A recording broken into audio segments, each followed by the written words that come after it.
السلام عليكم، مرحبا بكم. ان شاء الله تكونوا كامل بخير. اليوم جيتكم بكيكه الورانج، كيكه بالبرتقال كما نقولوا حنا غاتو الورانج.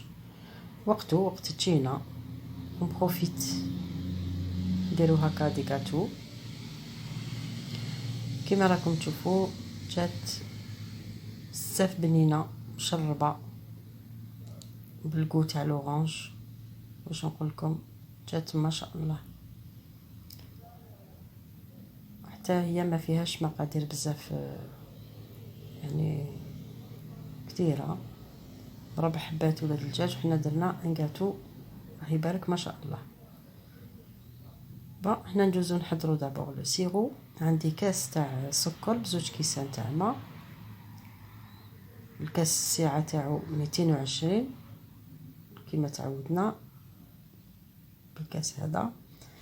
نزيدو عليه هذوك لي طرونش تاع التشينا تاع لورانج، هادو تاع هذوك لي بو تاع زوج حبات اللي ديكورينا بهم. هنا يعني اون تو نسحقو 3 حبات تشينا، ماشي بزاف. وحده نديروها عصير وحده نديروها كديكور، زوج بليتو نديروهم ديكور. هذوك الزوج نحينا منهم هاد لي بو كيما قطعناهم، هذوك لي طرونش حطوهم فوق النار. بعد ما يغليو 4 ساعات نطفيو عليهم. هنا نجوزو نحضروا البسكوي تاعنا. عندنا 4 حبات ولاد الدجاج، نزيدو عليهم رشه تاع الملح. عندنا كاس ناقص صبع تاع السكر، نزيدو عليه نص كاس تاع الزيت هكذا. هنا عندي مبشور تاع ليمون تاع تشينا، تاع حبه تاع تشينا. وهنا عندي لافاني، هذه يعني انا درتها زياده على جال باش نحي هذاك الذوق تاع البيض هذاك، انا ما نحملش ريحه البيض.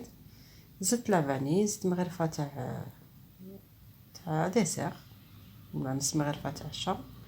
هنا نخلطوهم مليح بالباتور حتى ماشي حتى تبياض، ولا جوست يتخلطوا مليح، يدخلوا كاع المكونات.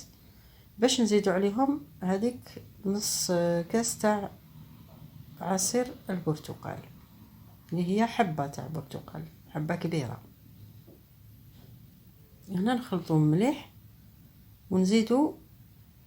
هنا يعني راح لي المقطع هذاك تاع كي كنت ندير السيرو الكراميل، باسكو نحتاجو الكراميل.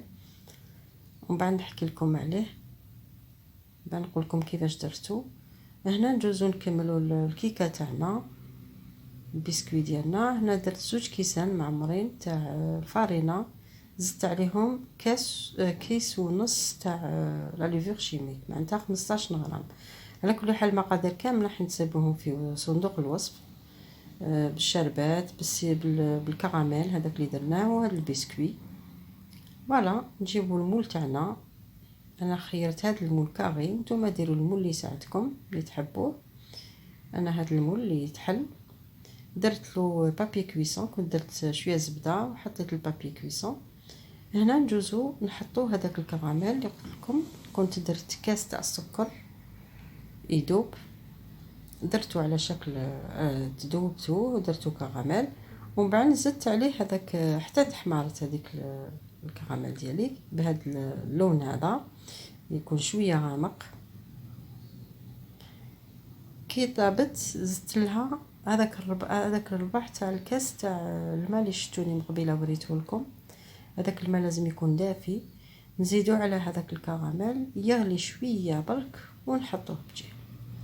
هنا قلت لكم هاني جبت هذيك الكراميل بعد ما غلات وبردت شويه، حطيتها هنا فوق البابي كويسون باش هكذاك نحطو عليها هاد لي طرونش تاع البرتقال. حطوه هكذايا. قلت لكم خدات لي زوج حبات البرتقال، حطوهم كامل هكذا باش نحطو فوقهم البسكوي هذاك اللي حضرناه، لاباط هذيك. فوالا ونفرغوها كامل من الفوق. وانا كنت سخنت الفرن تاعي على 180 درجه، وغير ندخلو الكيكه تاعنا نقصو عليها نحقوها حتى ل 150 درجه. انا الفوق تاعي لو ترو فور معناتها درتها 150 وانتوما كل وحده تشوف الفرن تاعها كيفاش يطيب لي غاتو ديالها. فوالا نسوو كامل هذيك لاباري تاعنا نخبطوها باش يخرجوا كامل هذوك الفقاعات. فوالا قلت لكم دخلوها طيب على 150 درجه. فوالا انا نمسح كامل، مسحت كامل هذوك القطرات هكذا باش ما يتحرقوناش في المول. فوالا فوالا لهنا بعد ما طابت الكيكه ديالي كما شفتوا جات ما شاء الله.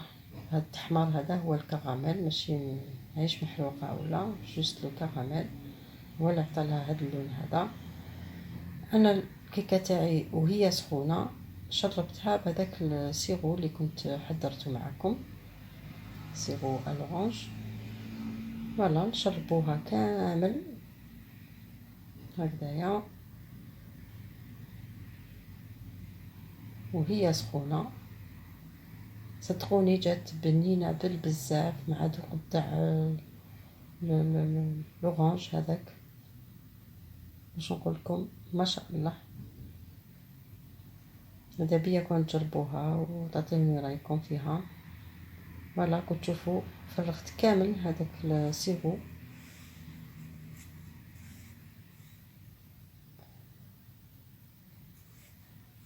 فوالا ان شاء الله الكيكه تاع اليوم تكون عجبتكم وما كنتش ثقيله عليكم. ان شاء الله ما تبخلونيش باللايك وابوني وتكتبوا لا كلوش، ونتلاقاو ان شاء الله في فيديوهات